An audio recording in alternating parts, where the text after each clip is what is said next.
Hey team, welcome to another video for Building Better Baseball. And this is a small space drills and activities training that I did for a coaching clinic that I was a part of. And now I want to bring it to you as my YouTube audience to show you all the love that I feel for your support. So this is a training that is jam-packed with tons of drills for all sorts of parts of the game. And this is specifically for small spaces and kind of rainy days and stuff like that. And before we get started, as always, if you look down in the description, grab your free guide. I made tons of them down there for free, and I made them just for you.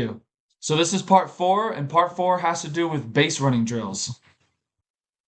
Hey team, welcome to this free training for indoor and small space activities for the off season and even rainy days. So all of these activities that are in this training you can use for indoor spaces like a gym or an indoor baseball facility. You can use for rainy days whenever you can't have practice outside and you're inside space. And also you can use all these activities outside as well. So there's a lot of different uses for all these different activities. So I'm really excited to bring you this free training. And before we get started, I want to thank you for being a subscriber. So let's get started.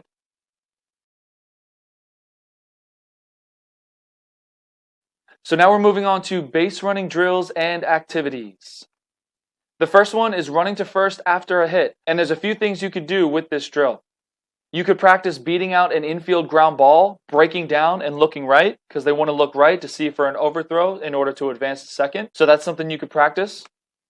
You could do a banana route to round first on a single. So act like they hit a single and do the banana route. Practice the banana route. You take the hard turn and you look for an error in the outfield. That's really important. So as you take your hard turn, you're looking on the outfield. You're looking where the ball is. If the outfielder bobbles it at all, you're going to second because you're ready because you were looking for it.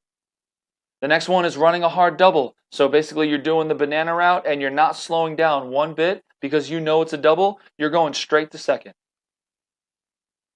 The next one is proper steal takeoffs. And this works for both if you can lead and if you can't lead. So the proper setup with no lead, use first base as leverage. So it depends on you as a coach how you would like to have your players set up. You can have them set up like this where they use the base and they push off that way. Or if the base was right here on their front foot, you could do that and just have them time the ball crossing the plate and using first base as leverage to go forward like that. Teach whatever you would like to your kids, but you can do either of those. And with a lead, you basically stay low and you rip your left arm through. So you have your lead, you're ready to go, the pitcher goes, you rip your left arm through and you take off, right? So that's something you could practice as well.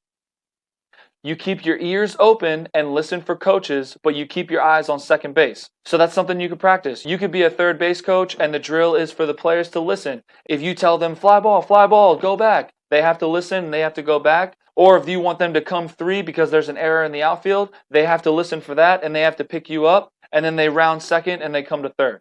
So that's another drill you could do. The next one is recognizing the ball in the dirt or a pass ball.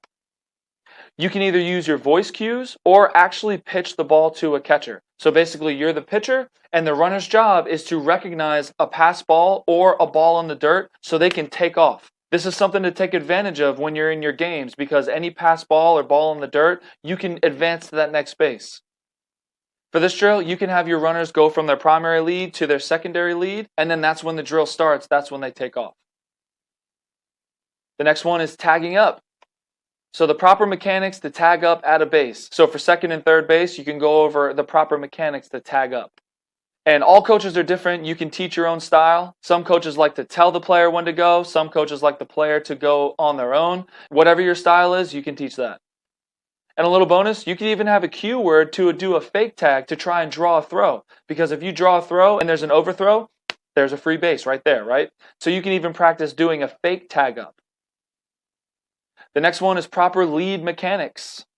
So if you're old enough to lead, you can lead off all three bases. There are different ways to lead off all three bases. You lead off first, practice leading off second, practice leading off third. This goes for your primary lead and your secondary lead.